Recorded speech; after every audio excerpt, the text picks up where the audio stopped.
back to my channel. It's your girl Tabi, and I'm back with another episode of Just a Podcast because it doesn't have a name. Is that Doesn't have a name? It doesn't have a name. Wait, so this is a podcast now? I don't know. It's just another angle. Oh, another angle. Yeah. Okay. Thank you very much for coming back, clicking on this video, liking, commenting, subscribing, and doing all the other amazing stuff, sharing, and don't forget to comment. Anyway, today I'm back with one of your guys' faves, Nyamkumbula, Mangamazi, Umkrisana, igama lakhe. Makrisana. Umkrisana. I'm Munangiwa, guys, not Makrisana. My name is Munangiwa. This one is just coming up with a name. Where did you get the name? Your name is Chris. Oh, you are South African it, signing it. Yes. Makrisana. Okay. Mkrisana. Makrisana. Yeah. Oh, so when you're in South Africa, but Tabizinto. Tabizinto. No, but most people call me Tabza. Tabs. Tabza. Tabs. Aye, Tabza. Tabs is like those suburbs place area. Yeah, I grew up in the suburbs. That's why. Oh, I wasn't aware. Anyway, here's what I am for. Why did you do? Guys, let me tell you something. I'm so sorry. I got distracted. By the way, Chris is are you still a YouTuber or a former YouTuber? I don't know at this point. Well, I won't say I'm still a YouTuber, but I still have a YouTube channel. I stopped recording videos on YouTube. Why? The reason why I stopped is because I did not have time. I had so much going on. So I stopped recording on YouTube because, recording alone, let's say you're vlogging, it takes a lot of time. Editing. Yeah. Editing alone can take you like 1 hour, 2 hours just to edit because there are some things that you might not want them to be there on your YouTube channel. Yeah. And also recording again, it also takes time. You see, maybe when I'm bored, I'm just sitting alone at my place and feel like, okay, let me record. Then I can do a sit down videos. But if let's say I'm vlogging, I want to live in the moment. Let's say maybe I'm out on a vacation. I don't record videos anymore. I just prefer to live in the moment and then not record. Zandi is calling you. Zandi, she's ignoring your call. Friend, I'm gonna reply later. Chris. Yeah, but on the note of like having to record content is actually very stressful. Yeah, a lot. And by the way, we actually liked your content. I personally liked your content because I felt like every time I did content, my content was always just long. I know there's people who are specifically catered for that, but I felt like your content was always short and straightforward to the point. If anyone was ever looking for anything directly, like you just went direct to the point. Yeah, I don't do clickbaits. I just do what I am there to do. Who does clickbaits, Chris? You used to do clickbaits. Example. There's a video that you once shot. When was that? 2021. And then you ended up talking about what you wanted to talk about like 5 minutes before the video ended. What do you mean, Chris? And I was watching that video. I kept skipping. Okay, Tabi, get to the point. What was the point? Tabi doesn't get to the point. I can't remember exactly. 2021. Yeah, I watched that video in 2021. And then I kept like, okay, Tabi, get to the point. And then you ended up talking about what you were supposed to talk about. By the time the video ended, I'm like, yo, I was not alone. I was with someone here in Wujang watching that video. And then the person I think I know who that person is. Anyway, that's not the point. The point is, Chris, guys, I have never done that before, and I don't know what he's talking about. If you think I've ever done anything like that, please let me know in the comment section because I've never done that before. But yeah, how long have you been in China, Chris? I have been in China for, let's say this is my 4th year. No, this is my 5th year because I came here in 2019. So I guess we all came here in 2019.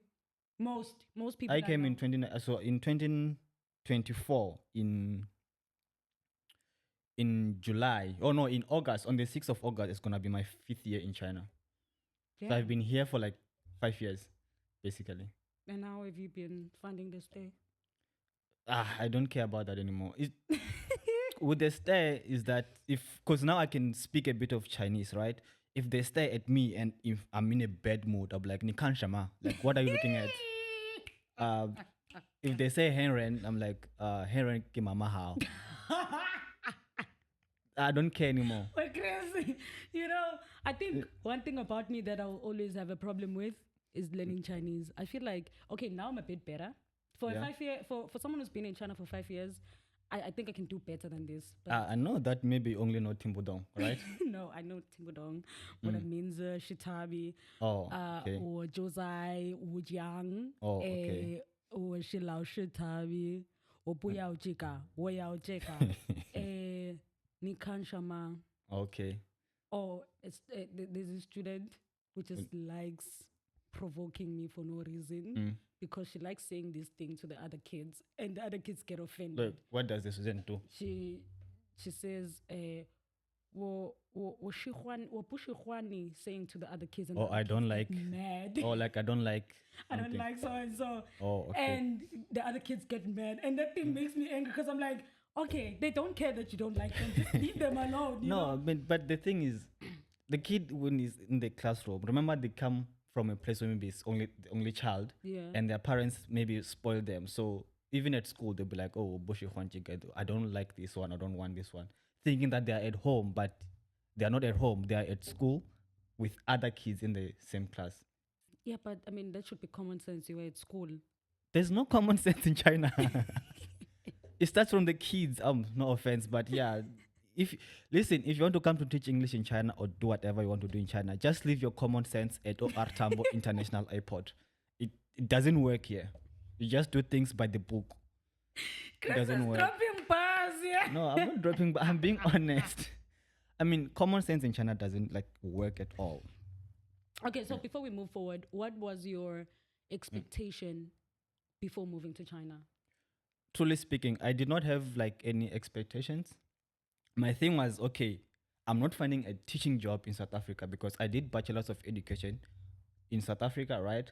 And then at that time, I told myself that, it's because it was in May 2019 in May. Yeah. And then somebody had already told me about teaching in China, right? So I'm like to myself, let me try to apply for a job in South Africa as well as in China. Whoever replies first, I'll go with it. And then, like enough, I got the job first in China.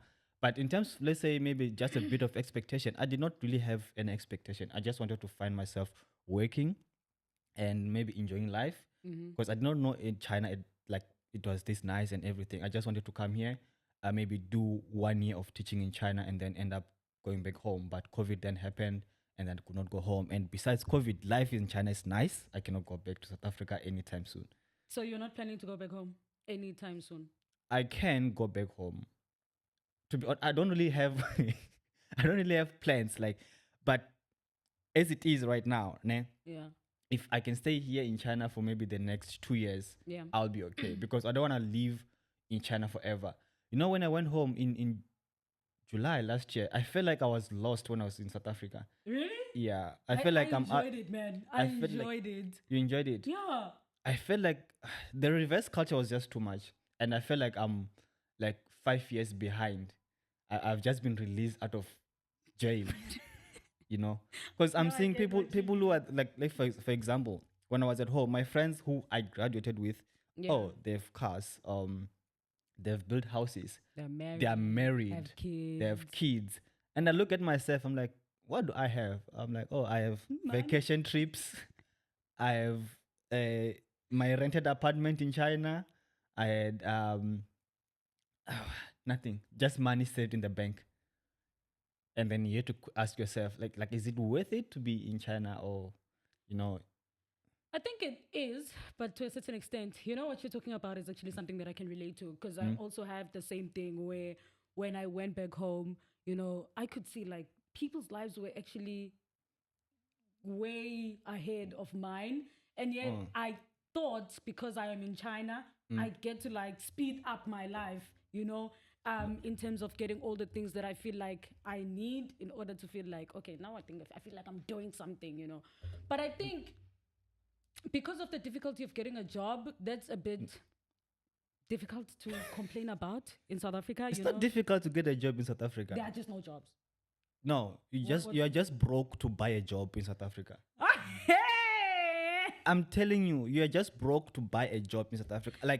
If right now I want to get a job in South Africa, I guarantee you, if I go home, I see a post and make means of contacting the school principal, and then get the job. I will buy the job. Chris, I will buy the job. When we leave this podcast, I need you to tell me who you buy jobs from. No, I won't, because now if I go home, let's say I decide to go home. I want to go home. I want to go home. Even if I leave tomorrow, I'm chilled with You're that. chilled. I feel like I've reached my expiration date. I'm just in China. Now I'm here for vibes. You know, I'm here to talk to you. I'm not. You're just here for vibes. So you are ready to go home anytime. Me, anytime is tea time. I just feel like, sometimes, like the best performers know when to leave the stage. I don't know what I perform best at, because I feel like I'm the most bare minimum you've ever seen in your life. But it's time for me personally. It's time. But I want to leave and go back home whilst I know, like, with plans intact. Yeah. I don't want to go back home and I'm like, oh, so what now? You have to have a plan. Because I feel like I've seen a lot of people go to South Africa thinking, okay, I've had enough. I'm done. I'm good. Then they come back, and they do that a lot. Yeah, and they come back, and I mean, I feel like there's nothing wrong with that, because I just feel like when you go home, you go to recharge, and when you come and back, everyone needs to recharge.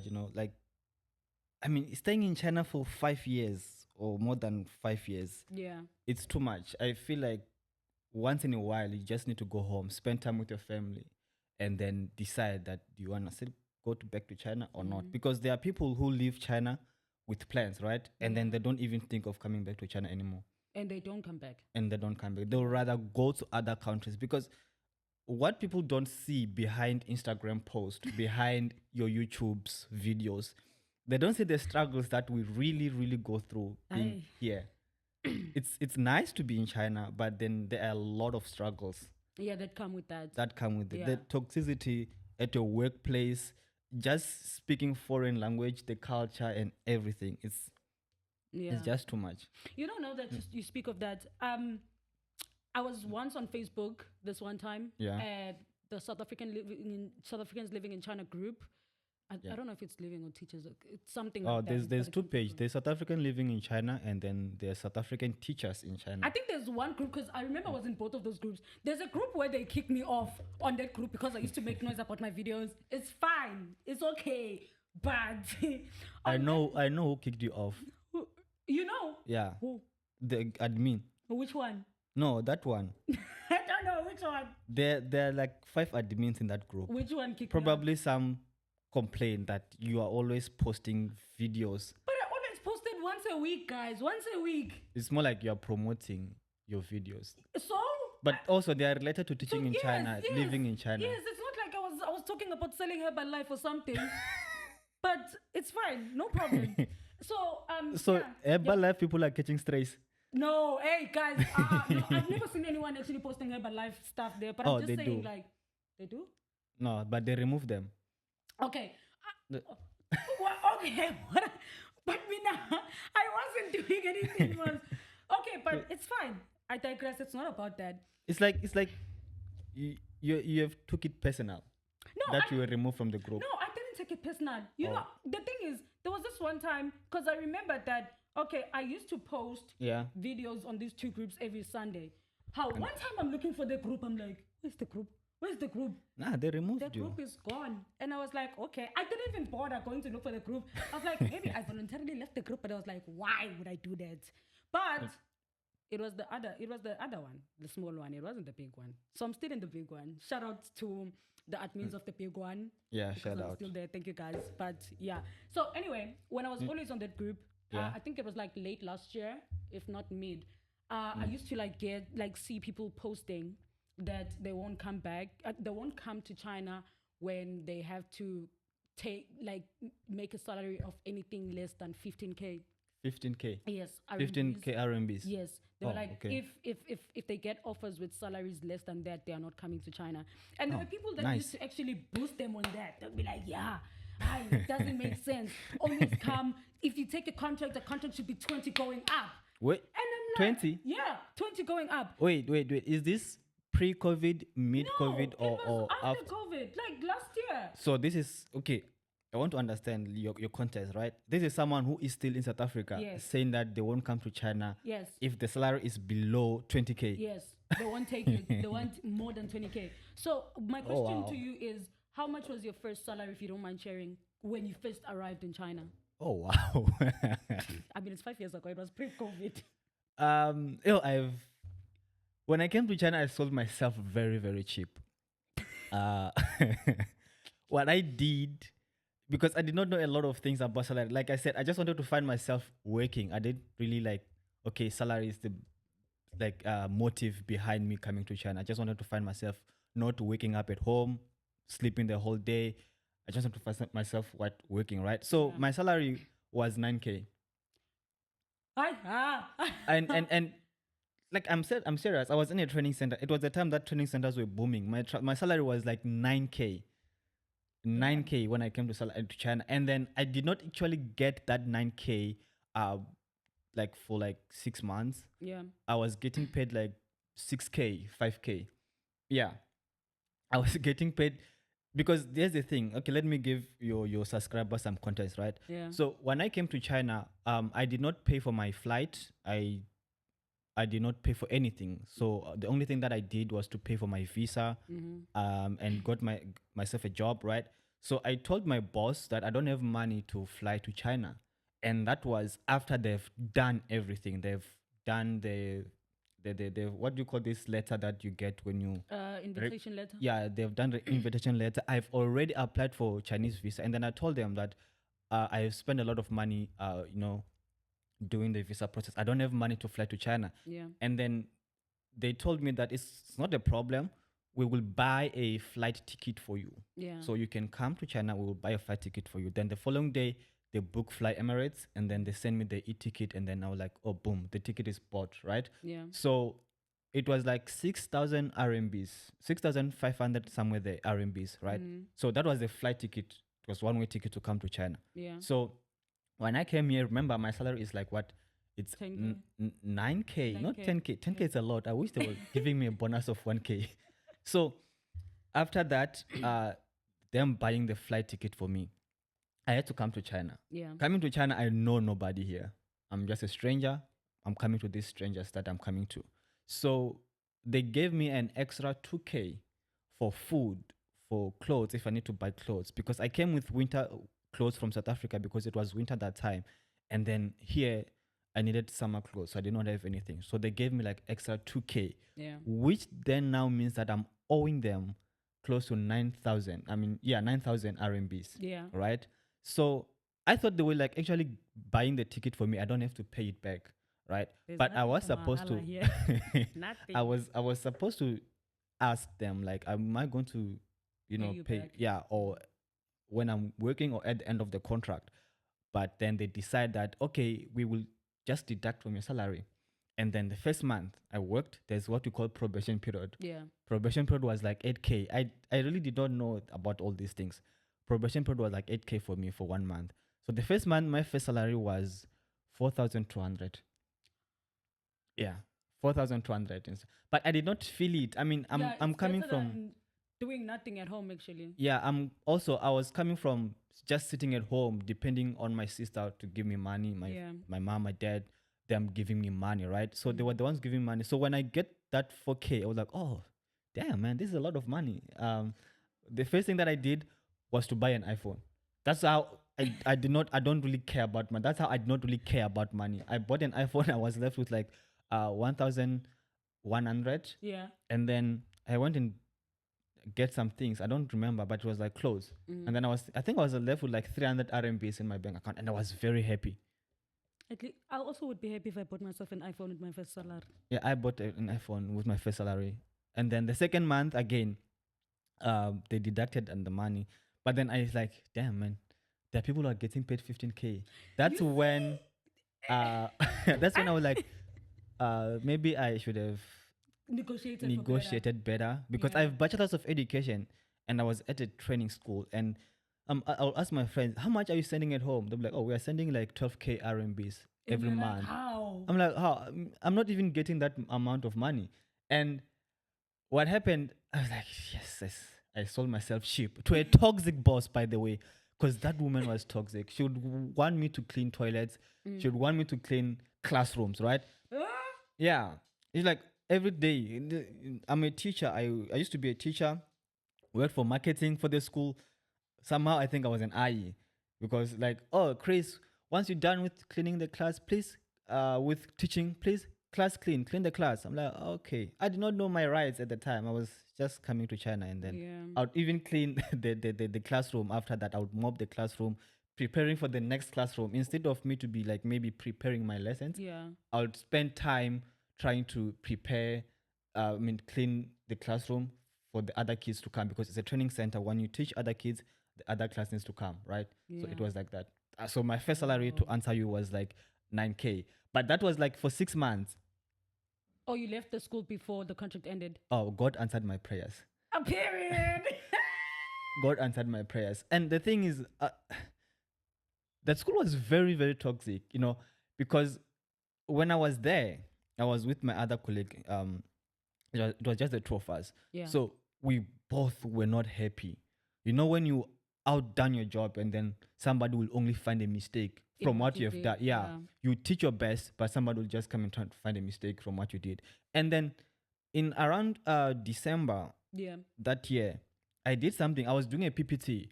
And when I was doing a PPT, I forgot to put S on Caesars. Like I was doing a PPT and I wrote Caesar and then not put an S. Yeah. And then she saw that PPT and then she was like, Chris, I'm going to take 1,000 RMBs from your salary. I'm like, come again? She's like, I'm going to take 1,000 RMBs. For the S? Yeah, for not putting S on the PPT. That's wild, eh? Hectic. And then, because she was using a translator, right? At that time, I like, it was like 5 months in China. Now I know things. Now I know that I can change a job. I can get a release letter. I can get recommendation letter. I can get work permit cancelled in that school and transferred to another school. Yeah. Now I can stand my ground.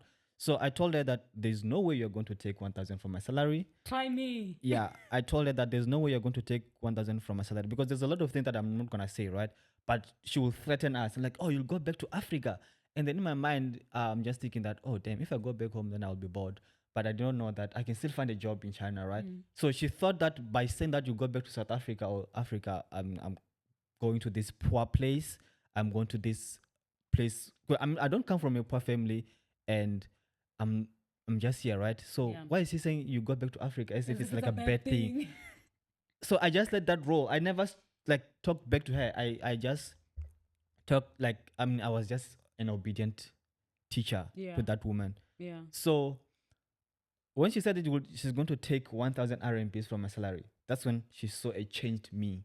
Because I'm not a confrontational person. Like, I cannot confront, and I don't like arguing. I don't like debates. But that day, I was like, nah, she's not going to take that, because she was using a someone to translate for her. I'm like, no ways you're going to take 1,000 from my salary. And then she looked at me. I said. No, she was right there. Yeah, to the translator though. Yeah, I'm like, she's not going to do that. Yeah. Now I know the contract. I know my rights in the contract. I told her that please ask her to go and find where in the contract it says that if I make a mistake with PPT, they're gonna take 1,000. Then I stopped there, and then I went back upstairs because it was 2th floor. Then when my colleague was going down, she found her busy on the contract, going searching page by page. She didn't find anything, so the company ended up just shutting down in January. Because I remember, I'm very serious. Like, I remember. Not because of COVID. The company was just financially struggling. They did not have money. They were just trying to do this training centers thing because everyone in China is becoming rich because of training centers, right? So I remember on Christmas I was praying. No, Chinese New Year. Not Chinese New Year. On New Year's Day, I was praying so much that God, take me out of this place. And then on the 5th of January, she called us to the office and told us that, oh, Chris, you and Kanye, we have bad news to tell you. That's what she said. We have bad news to tell you. The company is going to shut down. But deep down in my heart, I was like, yes. I gotta go. Oh, I was very happy. I was very, very happy that the company is shutting down. But I did not show it in her face. I'm like, oh, so we're gonna be unemployed. And the company is not doing well. The bosses are saying this and this and this. We might sell the company to another person. If we sell the company to another person, you have a choice. It's either you stay here or you can still decide to leave. I'm like, no ways I'm staying here. I'm leaving. I'm leaving. So when we're going back home to our apartments after that meeting, I was so happy. Looking for jobs. I've never been happy for being unemployed like that day. To be honest with you. From what I'm getting from you is that, because the last time Colbin was here, he was actually talking about the fact that he came through an agency. Who's that? Colbin. Colbin. Yeah. Oh, okay. He was here. He was on this podcast last episode. So I'm not the first person. Oh, sorry, Shem. No, you're not the first person. Oh, wow. Someone pitched it. Wow. I'm not the first person on your. You're not the first person, Chris. You have interviewed someone already. Listen, because when Chris, I've asked you for a collaboration. I'm taking this personal. Guys, I've asked this guy for a collaboration for years. And when I say years, I'm not even joking. It's been years. When he started, I don't think it was at the beginning, but I think it was like you were like in the YouTube game. And I'm like, hey friend, listen, I'd like to have you on my podcast. And he's just like, I'm gonna come. Ngizoza. Ngizoza. And he would never show up. And thank God he made it. He made it this time around. Yeah, but she's right. She's been asking me to be on your YouTube channel for quite some time, but I've been busy. Like I've been busy. Oh, now you're not busy. No, I'm not. I'm free now. Oh. I'm not busy. Don't ask me busy with that, but I was busy. I'm not gonna ask you. Thank you. Oh, yeah. So anyway, what I was saying is, Colbin mentioned that he also came through with an agency. I also came through with an agency. So I'm assuming you came directly with the school. You didn't have to go through an agency. You mean agency? Because there's an agency that you you signed through. You signed through. No, yeah. I was with a recruiter.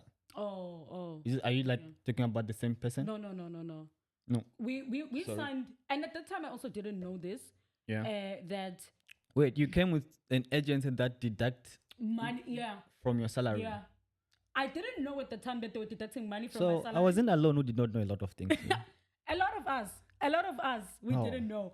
So I didn't know at the time that they were actually deducting money from my salary. So what happened is, when I signed with the agency, they said I'm signing with the school. Oh, they lied. And then but then one thing that was weird about it is, when you get the contract, it says something else at the top. To me, it was the agency's name. I don't know, guys. Money is the root of all evil. I don't know. By the way, when I came to China, my salary was 13,000. Oh, 13. You were earning 4,000 more than I was getting paid. And I think the guy that was helping me, I don't know if you know James. Wait. It was 13,000? Yeah. And how much was the agency taking from your salary? I don't know, but I know it was more. Okay. Now, the reason I'm convinced it was more is because, this thing of talking to people. Yeah. People were always like, there were people who were making 18K on their first year. Wow. At a training center. Wait, there were people making 18K? 18K, RMBs. Damn. Yeah. Damn, 18K. That's like 40-something thousand. Imagine. On your first job. And I was here on 13. But okay, fine. I was just like, I'll try again next year. Okay. So when I got to, when I signed with the agency, I don't know, Mina, guys, I didn't care about much. I just saw the money and I was like, thank God, thank Jesus. I remember with my partner at the time, With what? With my partner at the time. Your partner, you mean like boyfriend? Boyfriend at the time. Ex-boyfriend. Yeah, ex-boyfriend. Oh, okay. You should just say ex-boyfriend. He was my partner. No, ex-partner. Okay, that's what I said at the time. Okay. So we were looking at the contract together, and we saw this amount, and we went to on Google exchange to see the current rate of the 13K, and I looked at the money. I think at that time it was like 27K, if I'm not lying. 27,000K. Rands? Yeah, 27,000 rands. Okay. Yeah, guys, I was like, I've never seen so much money in my life. I'm leaving. I don't care. I'm leaving. I left. Now I get to China, and honestly, I would say coming through an agency was one of the worst things I've ever done in my life. But at that time, I feel like it helped me because remember when I got fired at my first job? Wait, you got fired? You don't know the story. I got fired at my first job. What did you do? Oh, well, I wasn't adequate enough. Oh. And guys, there's this. Now I'm seeing that this is becoming a common trend as well currently. I don't know, but I hear a lot of people complaining about actually coming to China and they get to work, they get hired, they move here, they get jobs, and they start working. During their probation time, they just tell them, oh no, we don't think we are fit for the job. We have to let you go. I had the same thing at that time. I got there, and honestly, guys, I'm not gonna lie. They were not just making things up on my side. I knew nothing. I've never been a teacher working in an industry like in China. Because, when people say, working in China is actually different. Like, teaching in China is different. Oh, yeah, it's very, very different. Than teaching back home. And I've never had experience of teaching a place like China. Yeah. And on the contract, they send it to you so beautifully, like, oh, we're gonna give you we're gonna give you training. You don't have to stress. You will find someone that's gonna train you. Out of all the places that I've ever worked in, I have never received training. I'm so sorry, guys. I'm not gonna sit here and lie. They would always be like, go to Chris's class and see how Chris is teaching. That's the training. You go there, you look at Chris teaching, and then they're like, okay, in the afternoon, there's an open class. You need to go and teach that class. And the criticism you will get from that, it was so crazy. That's how China is like. When you're working in China, and it's not all the schools, like, it's like they look for something to criticize more than something to praise. Even maybe, if I'm sure in your class, if they criticize you, it's not like maybe you've done very, very bad in all the classes or the way you were teaching, but they could have like tried to help you improve in a way instead of firing you. They were just like, okay. I think with me, it was also the pressure of moving to China because and you were young, right? Yeah. When I moved to China, I was a baby, You were still a kid. I enjoyed those days. Like, Abu Chris were like my big brothers. They still are, but like, it was sick. I still feel like it's still the same thing even now. Now the only difference is because borders open. Now I'm the aunt of the Gen Zs, but it was good being the only Gen Z at the time. Few of the Gen Zs, by the way. So when I came to China, I left South Africa. It was hot. I come to China. It's cold. Wait, when did you come? You came in October, November? I came in November. Yeah, late November. And when I came to China, it was cold. That's the first thing. I lost my bags.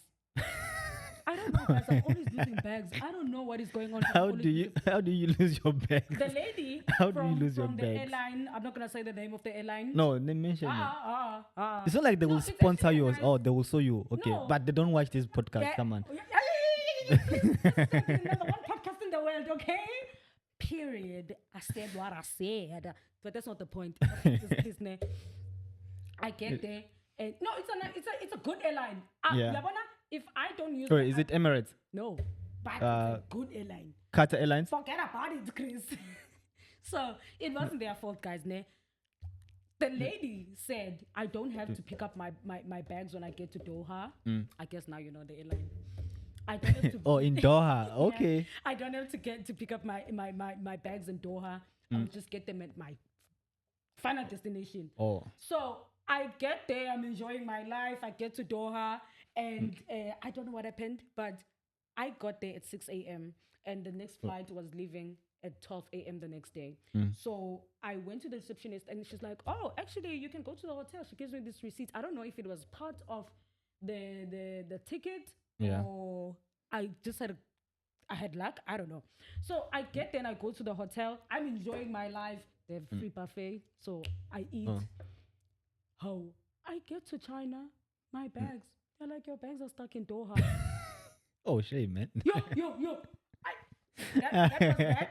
And wait, they're left in Doha. So it means that you were supposed to take them and check them in to the next flight. Nah. They told me, forget about it. Get them at your last destination. Oh, that's bad. Yo, Chris. And then I get to China and I don't know. I always explain this to people. I'm like, I guess now because I've lived here. Yeah. When I travel to other countries, it's not as scary as it is. But at that time, because I had never left South Africa, like moving from South Africa to China was like the first time I ever left South Africa, going to any country. So I get it. When I landed in Beijing, Chris, hey, boo. And you landed in Beijing, and it is winter. Yeah. And wow. Then, I don't know, the atmosphere was just wild. So, like, you get there, you're like, this can't be another country. It felt like another planet. Everything was just, I feel so disconnected. I felt so disconnected from everything. Okay, sir. They tell me my bags are lost. Okay. And I was arriving, I went to a small city. Yeah.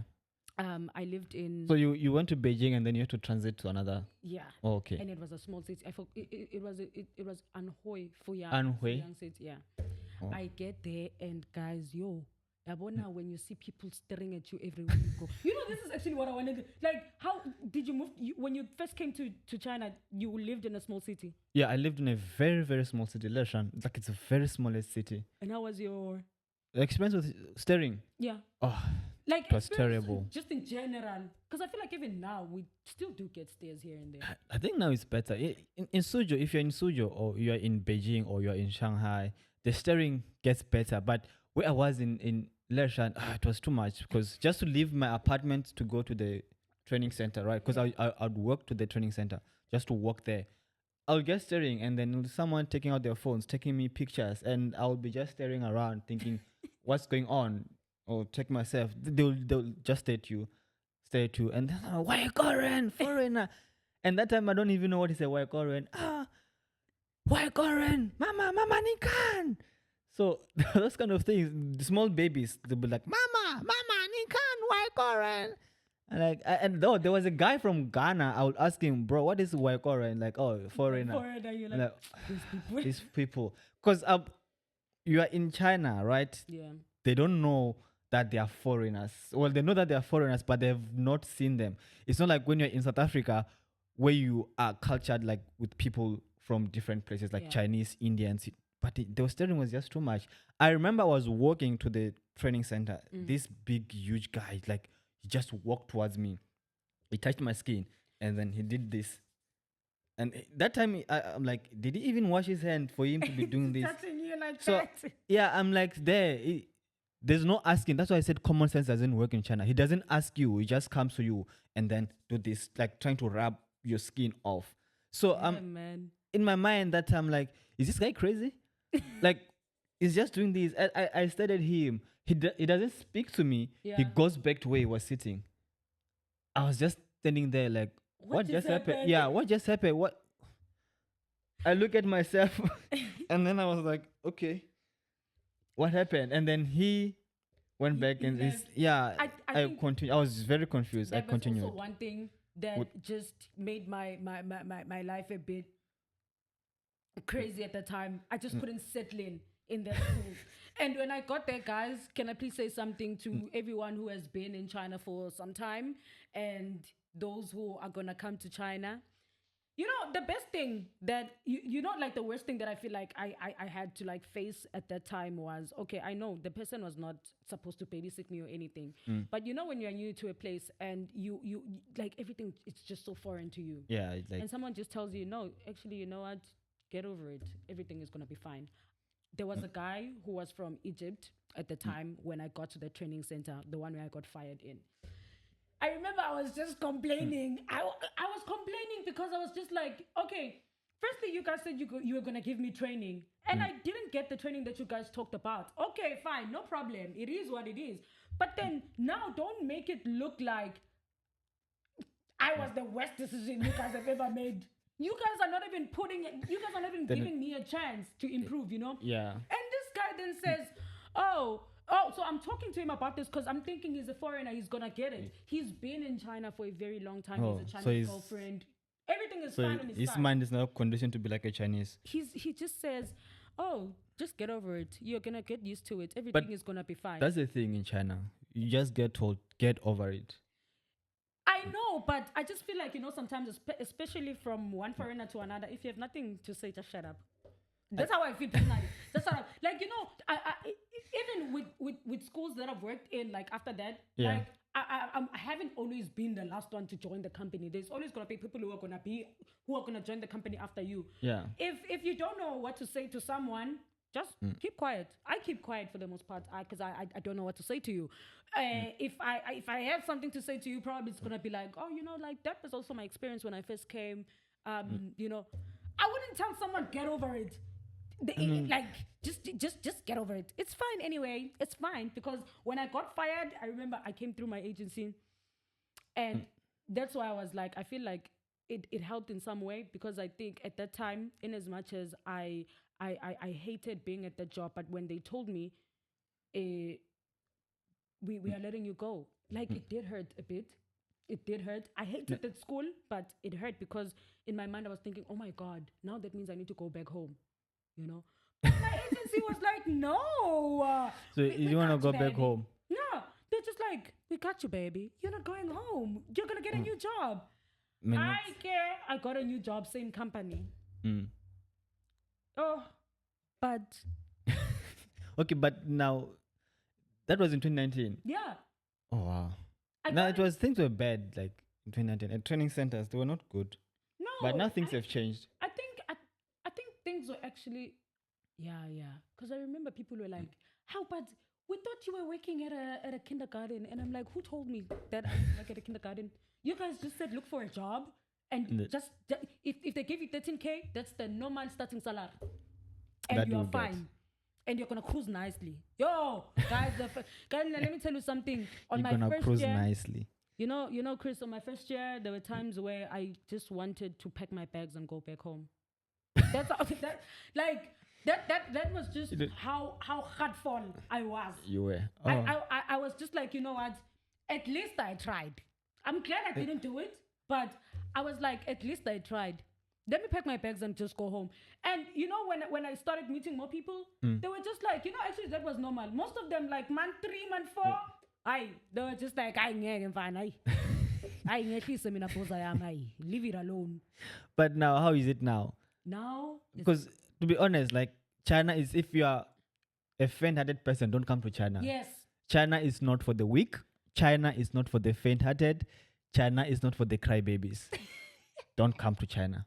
Yeah, you must grow thick skin, Baba. You must grow thick skin. You know the thing that you're saying that sometimes when things happen regarding your contract, you have to know how to like fight your way to make sure whatever is on the contract stands.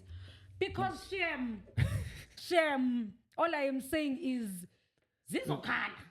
If you don't know how to like maneuver around that. Because even when you talk to other people, like your experience of cleaning and stuff, I also experience stuff like that. And sometimes there's things that are not on the contract and they just tell you, oh no, don't worry about it. Yeah, it's gonna be there. Don't allow verbal agreements. Oh, sorry. Don't allow verbal agreements. These things are gonna put you in trouble. Okay. If you read a contract and it says you are doing this and this and this and this and this, and there's something you want, but it's not on the contract, and they just say with their mouths, yeah, it's okay, we're going to give it to you. It has to be written. Them, put it on the contract. I want to see it written down there, or else. But how is it now? Like, let me tell you something. I feel like moving to China was one of the best things I've ever done in my life because, now looking back at my first year, I'm like, yeah, I know I wanted to give up. I was going through a lot at that time, but I enjoyed it so much, because it put me to where I am, in terms of, like, there's things that I'm just like, oh, hell no. I don't understand why this is happening. But there's a lot of things that I learned through working in China, like the work ethic, the efficiency, but sometimes the way they work, it was too much. No, it's just too much. I mean, it's Chinese culture. China is growing because Chinese are not sleeping. They're hard workers. Now. Yeah, they work very hard. I think I appreciate that so much. They work very hard. And like there's just so much that I feel like if it wasn't for me coming to China, I wouldn't have opportunities to experience like traveling and changing my life. So I'll always be grateful for that, and I'll always be grateful that I never gave up. Thank you to myself for not giving up, for always putting through for myself. And anyone who wants to come to China, wait, actually now that you say this, I'm sorry. I wanted to say, now that I think of this, do you think coming to China and working as an ESL teacher now regarding the job market is still worth it? Oh, your question, Tavi.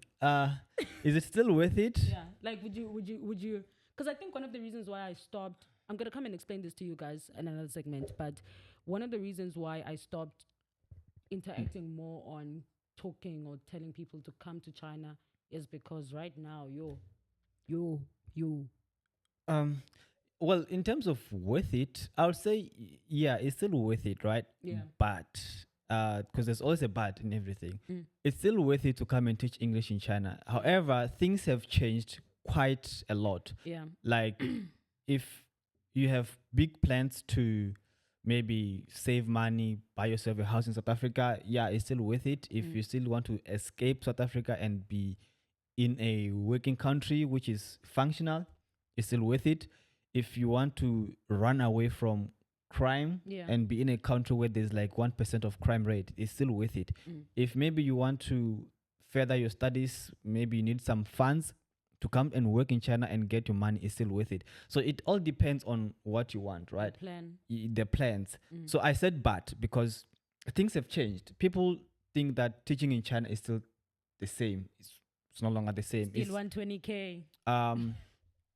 You asked me, you said that there were people who said that cannot come to China with getting paid less than 20K. And I laughed. The reason I laughed is because people are out of reality in terms of what's happening to China, right? People are still stuck in COVID salary. They are stuck in pre-COVID, actually COVID salary, because they thought that, okay, these people are getting a lot of money. And you guys telling them, oh, you're getting this amount of money.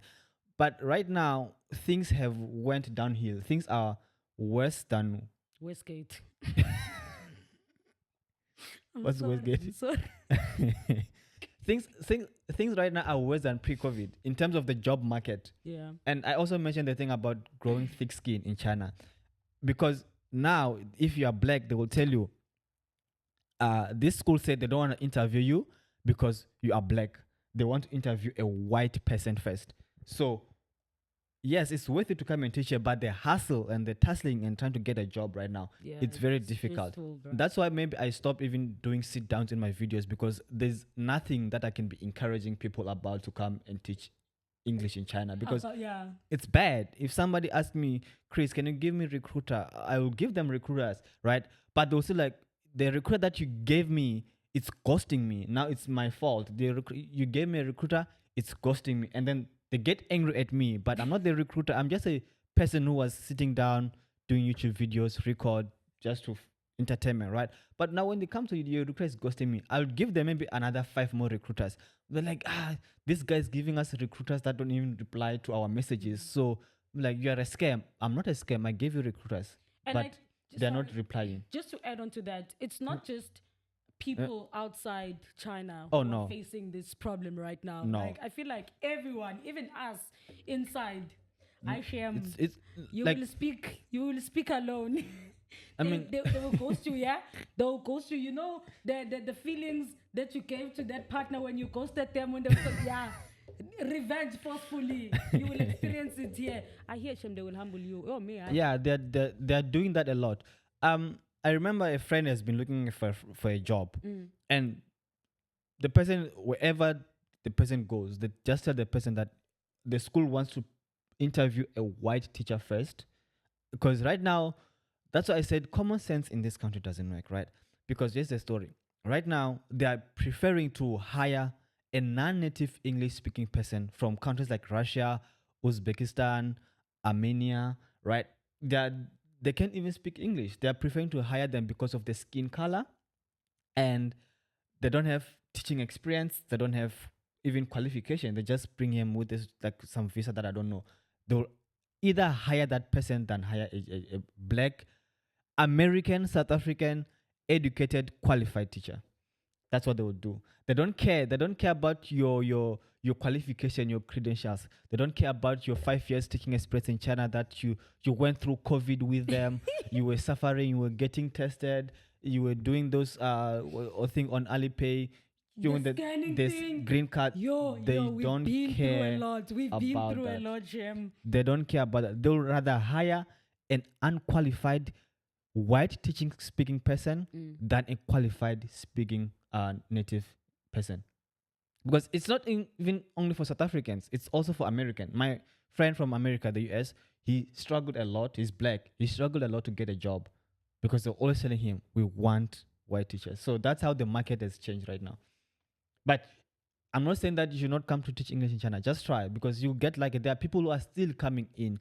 And they get jobs. They do get jobs. I'm just speaking about the reality of what's happening, because people are stuck with the thing of, getting a teaching job in China is easy. It's not easy to get a teaching job in China anymore. Since borders open, it's not easy. So it's not easy anymore. Yo, but yeah, it's worth it if you want to come and teach English in China. It's worth it. But is it easy anymore? No, it's not easy. What's the one thing you feel like you China taught you? Like if you hadn't come to China, you would never know. Oh wow, it's a lot. But first of all, China taught me how to be disciplined, right? And how to be independent, not to depend on one. Because here you are alone, and if you are going through something and you don't have friends, my circle is very small. You don't have friends, right? You have to go through something alone. You don't have to go to another people or call your mom or your dad to help you. You have to survive on your own. Yeah. It also taught me to be disciplined because Chinese people, the culture here in China, like they're very, very disciplined. In a lot of things. They're very disciplined. When it comes to time, I don't use African time anymore. Okay, today, but because I told you that I will come at the time, and but I'm also late. No, the reason I'm laughing is because I know I'm always late. Oh yeah, I used African time because of you. Wow. Okay. Yeah, it's because I knew that you were gonna be late, so I'm like I'm also gonna be late so that you can be doing what you would do. Because if I had come early, you're gonna be late. But yeah, China taught me how to be self-disciplined and also to save money as well. Yeah, man. I feel like financially, I grew a lot. Did you? Yeah. But you're always going out on vacations. Chris, how many times have you ever seen me on vacations? 6 times, I think. I didn't count, but it's like 6, 5. Oh, guys. Since borders open, I've not been going to vacations quite a lot. Chris, let me tell you, ever since borders opened, I went home. You went home? I went to Singapore. Oh, when you were in home, you went to Cape Town? No, I went to Durban. You went to Durban. So that's 2 vacations in one. Okay, fine. Yes. Then I went to South Korea and I went to Singapore. 4. Then I went back home. You went to Singapore? Then I went back home. South Africa? Yeah. Wait, when you went to Singapore, were you in South Africa? After I came back home. Oh. Yeah. So as a male teacher in China, because I feel like we might experience our teaching roles differently, or we might experience the environment differently. Like, how would you say the teaching environment is different from a male teacher compared to a female teacher? I cannot speak on a woman's side, but as a male teacher, I think it needs you to be passionate. Yeah. It needs you to love kids, not to pretend like you love kids. You need to love kids, especially if you are going to teach in kindergarten, because there, as a homeroom teacher, there you will spend the whole day in class with those kids. They make so much noise, right? So you need to have patience with kids. Like I love kids. I love, like, just to be working with kids. I love that so much. So I never had a problem with that, right? And also I needed to like, you know what, have a good relationship with my co-teachers, because what I did is just more of teaching, just more of being the father figure in the classroom. Like, when's on, if maybe they're not, pants. If someone was like, oh, teacher Chris, oh, this one is like, hey, be a strong man. If someone comes, I should just play that father figure for the kids, right? Yeah. And also protect them in the classroom and make sure that everything was okay. But I let Chinese teachers, my TA or assistant teachers, to do more of the work. Yeah. And also, it's very tricky. Being a male teacher is very tricky, because if you touch a student, it can become a big problem. As a male teacher, you have to keep your hands to yourself, and it's very, very difficult to keep your hands to yourself, because these kids love us. Like, they love us. They love to hug. If you're a woman, they will tap, they will spank you. You get a lot of spankings. So these kids love that. They love to hug, and you want to hug them back. They love to kiss. You'll be just sitting, right? And then the kiss. No, you are not aware that the child will, because they see you as their parent, right? They'll just come there, they will hug you. So it's a nice experience, but in a way that you have to, put in discipline. You don't have also. I have this thing that I've taught myself since I started working in China as a male teacher, right? Yeah. I don't try to bond with the kids. Yeah. No, I don't try to have that connection with the kids. It will hurt you. I did that on my second job in China, and it was not nice. When I see you have bonded with the kid, the kid has to change a school. So that's second, right? Yeah. So but it's a good thing to be a male teacher. I just have to say, like, you have to be like disciplined in the classroom. Don't touch kids anywhere. actually keep your hands off the kids, right? Yeah. And also just do your job. Try to do your PPTs nicely. Try to be patient with those kids. Try to, just be there for the students, because you are there to do the job. They don't care about whether you are a male teacher or a female teacher. Even in a kindergarten, they don't care. And also because I've experienced with kindergarten, primary, I've been teaching, yeah. I've experienced in kindergarten, primary, and high school. I've been here for years. Jeez. So it makes sense. Yeah, it makes sense. So that's a part in kindergarten, but in high school it's a different story. In high school, you have to be like a South African kind of a strict teacher. You have to be a minier, like you have to be very strict, because they will take chances with you. And they are those ones who are like the ones that I teach. They are very nice. Yeah. But they think they always talk about their boyfriends and girlfriends. Ngenzeni mina ngingenaphi You must mina advise manje? them for the fika. No, like and there's this one. I hope she doesn't see your YouTube channel. A boyfriend broke up with her I'm sure she was crying. last week. The boyfriend broke up with her last week, right?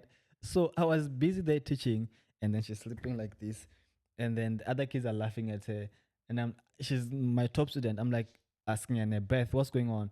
Please give me the answer to this. She was not there in the class, and then what's happened? Like, oh, Beth broke up with her boyfriend. And I went to her because they were being savage towards her. They were singing to her that the boyfriend was like, you are single just like us. You are single just like us. And I was like, stop it. Stop making fun of her. And then I went to her and I'm like, Beth, what did I say to you? I said, leave boys alone. Do not date. Do not have a boyfriend. I told you. And I'm like, do you still want to have a boyfriend again? She's like, she must wait.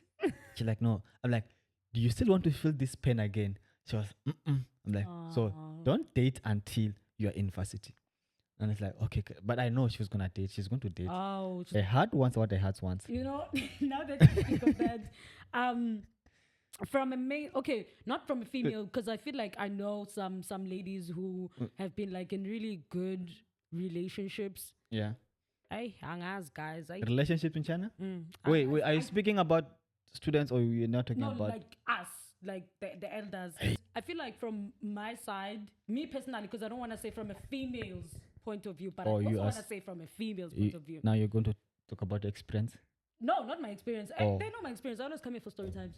Anyway, okay, I was still saying, what do you feel like your experience is like when it from a male's point? You personally, I know it doesn't like he's not speaking for everyone in general, but from a male's point of view, like what do you feel like your experience is like with finding love in China? Finding love in China? Mm-hmm. Finding love in China, hey. Oh, it's kind of No, I'm not crying. Oh. It depends, like, on a lot of things. Yeah. So you can find a genuine loving person in China, right? Mm-hmm. And you can find someone who just wants to waste time with you. Mm-hmm. So also when you want to date in China, speaking in general, I think like speaking for me maybe and other people, I check a lot of things. The longevity of the relationship. Like if I am to decide that I'm going back to South Africa, am I still going to be with this person? Mm-hmm. If somehow things happen, I'm actually going to be available for this person, right? So I try to like think about a lot of things like culture, religion, life after China, because we're not here for the long run. Yeah, but then there are people who don't even have a problem with that. Some people like they can date people like maybe, for example, West African countries, East African countries, which is not a problem. But I think if you are to like find love in China, in my opinion, right, I look for someone that I know that if we are to leave China, we'll still be together. If I decide that, I'm going to visit South Africa, like maybe it's summer holidays, it's winter holidays, I just take my girlfriend, go back with my girlfriend to my home country. We spend time there, we still come back together, right? So that's what I want. So to answer your question, to be specific, when you date in China, it's not easy. We can speak about all those things, but dating in China, it's not easy, because you will be dating someone who is in a relationship with someone, and that someone is in a relationship with another person, and that person is in a maybe situationship with another person. You understand? So it's just a lot, like the dating pool here. It's P full of pee. I didn't say that.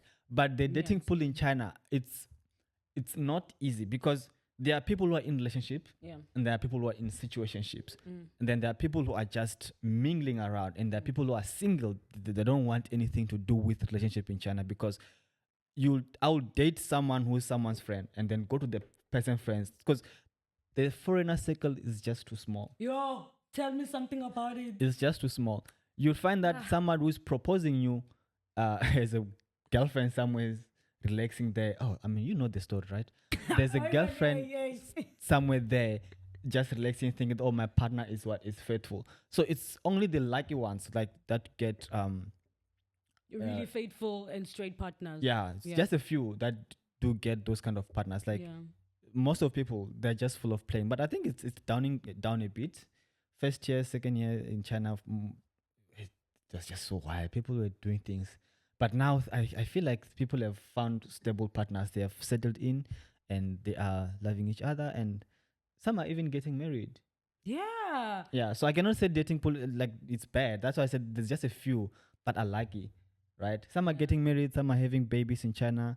I should open a kindergarten. Speaking of babies in China, hey, you guys are giving birth, né? That's a nice thing. I should open a kindergarten in China. But like, listen, one thing about it is I'm here for it. You know, everyone that's having a kid, like I'm just here for it. I don't know, like, you know, every time I hear someone is having a kid, I'm always excited to buy a gift.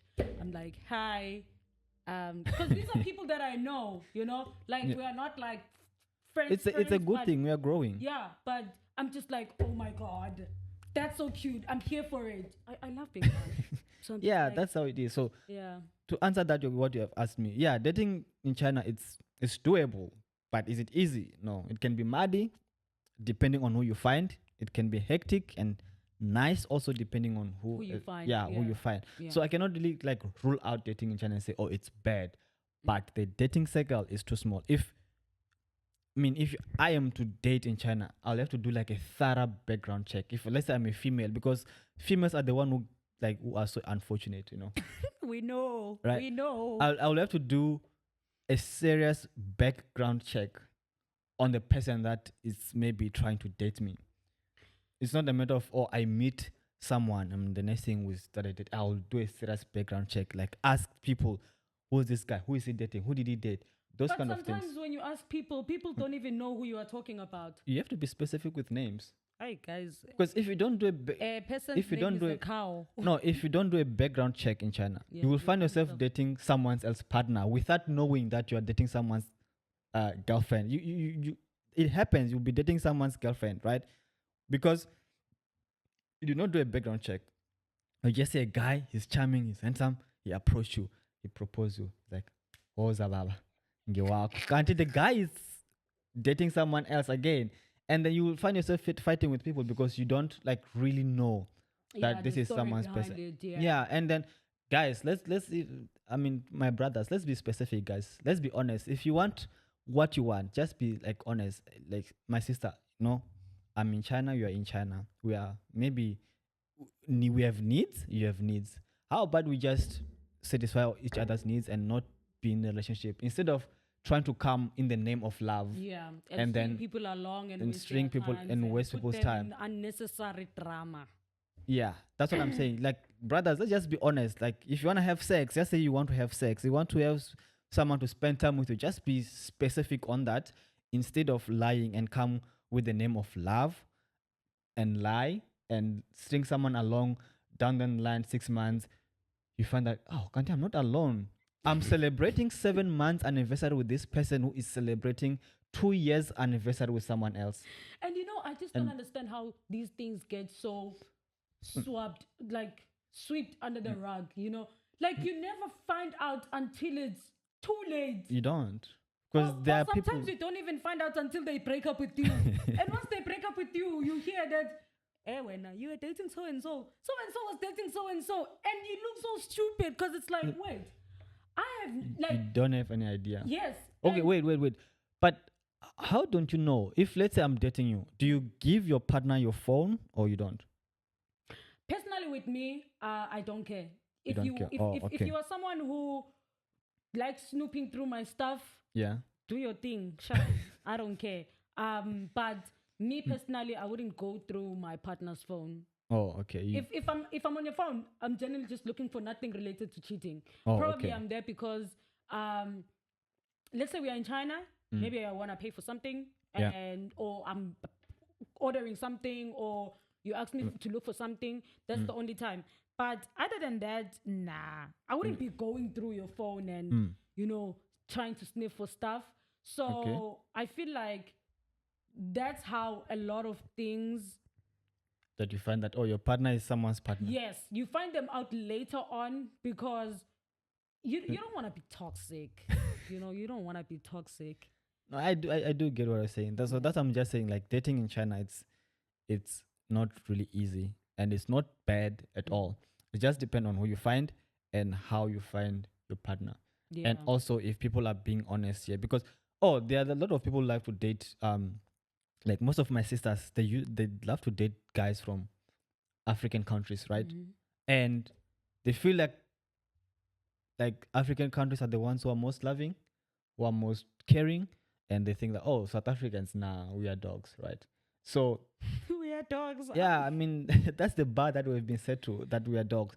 So and then when they prefer to date those kind of guys, right? West African countries, because they buy flowers, but at the end of the day, what most people don't know is how they speak about you as South Africans. It's true. What do they say? African guys? You won't date them. You won't want to date them if I speak. They speak a lot of bad things. Hi, but Nani, guys, it's the way you act. If you guys just acted like you have sense, you wouldn't go to West African countries. No, there's nothing wrong with dating West African guys, okay? No, I'm just saying. I'm just speaking based on we as gents, when you are sitting as gents, how we speak. Yeah. Yeah. The things that come out of there, it's not nice.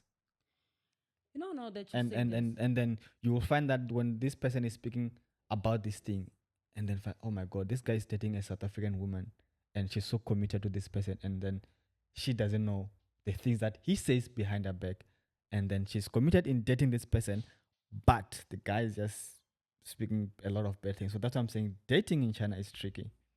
Yeah, because I also find that even with you guys also say shitty stuff. No. I think it depends. No, we say good things. We say good things about South African women.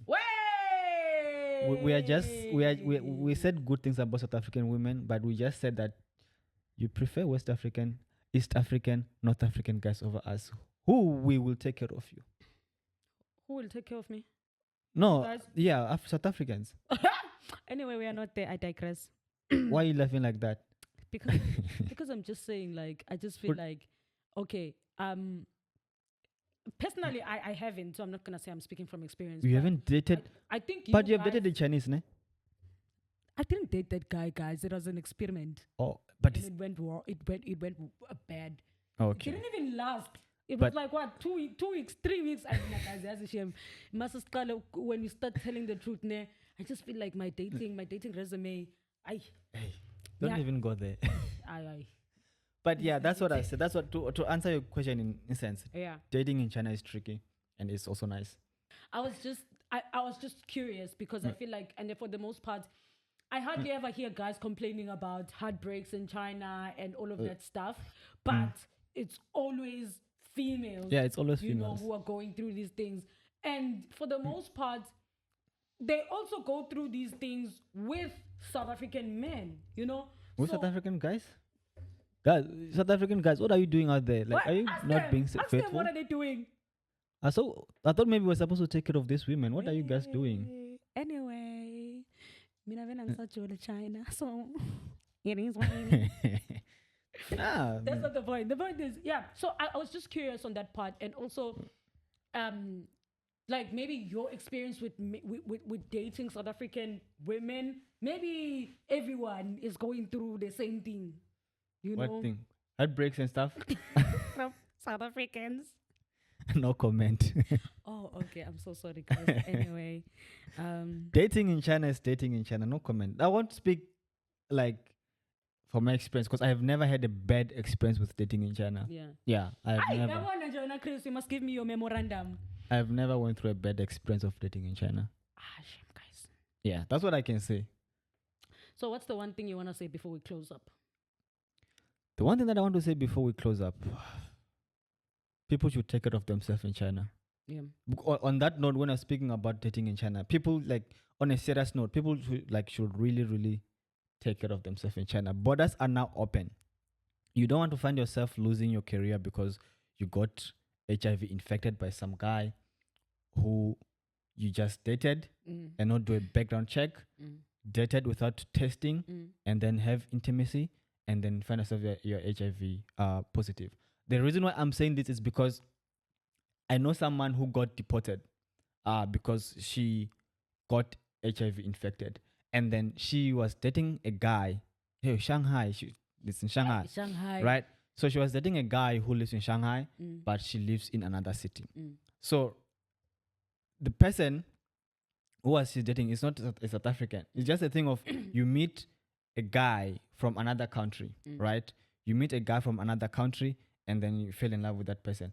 And that person came with HIV in China, and then you had intimacy with that person, and then the person infect you. So people should be like really careful in China. Yeah. They should like be very, very careful because borders are open and a lot of things is going on, and people are not like really taking care of themselves. So that's what I'm gonna say. And also, people should like really, really take care of each other here in China because now it's happening because past people do not like really take care of each other. Like as South Africans, we should like really, really take care of each other here in China because a lot of people are going through the most, and a lot of people are going through a lot of things that they don't really talk about. So we should like really be each there for each other and not like fight. I mean, we are South Africans at the end of the day in China, so we should be like a unity. We should like function together and know. I mean, we can do a lot of things. Like people cannot go through depression. People, if you have somebody who take care of you, right, in China, then your life it becomes simple. Not that you need someone. I mean, like people that you know that if you're going through some situation, like you have these people to talk to, you won't have to go through depression. Because also we don't talk about like depression that people went through during COVID times because there was no one they could talk to. People went through a lot of depression because they did not have friends. So if we can just be there for each other and support each other, South Africans, then we'll be good. That's what I can say. Support each other, be there for each other, and we should take care of ourselves. The man who taught me how to ride a bike said it himself. Yeah. No, a bike, literally a real bike. Yeah, like he took. How can't you? What would they be thinking? Because the way you said it, a real bike, guys. Yeah, he taught me how to ride a bike. A bicycle. Yeah. What would they be thinking about? Guys, thank you so much, Chris, for coming. And if you want to learn how to ride a bike, contact Chris. But it's not for free. Hi, guys. Contact Chris if you want bike lessons. He taught me how to ride a bicycle. That was like probably one of the best skills I learned from you. Thank you so much, friend. That was awesome. And thank you for coming to my channel. Yes. Eventually. And thank you for inviting me. Though I was very hard. I know it took time, I know, but yeah. Yeah, but you know, good things take time. Because, I mean, look at you. You came here, you gave us all that we need. And I hope you guys enjoyed this episode. If you have comments. So wait, I need to ask. Yeah. You have opened a podcast. So what? I don't know if it's a podcast. I'm just here chilling with different people. Talking about experiences in China. That's something that I think I'm going to come and explain in another video because I'm tired of talking alone. I get bored. And I feel like people at home have listened to me too. We spoke for like what, 1 hour 18 minutes. Period. And surely now they don't see the time. But yeah, just to close off, thank you very much for coming back and clicking on this video. Hope you guys enjoyed. And thank you, Chris, for coming. Once again, it is what it is because if it ain't, then it wasn't it all the way from China. Yeah.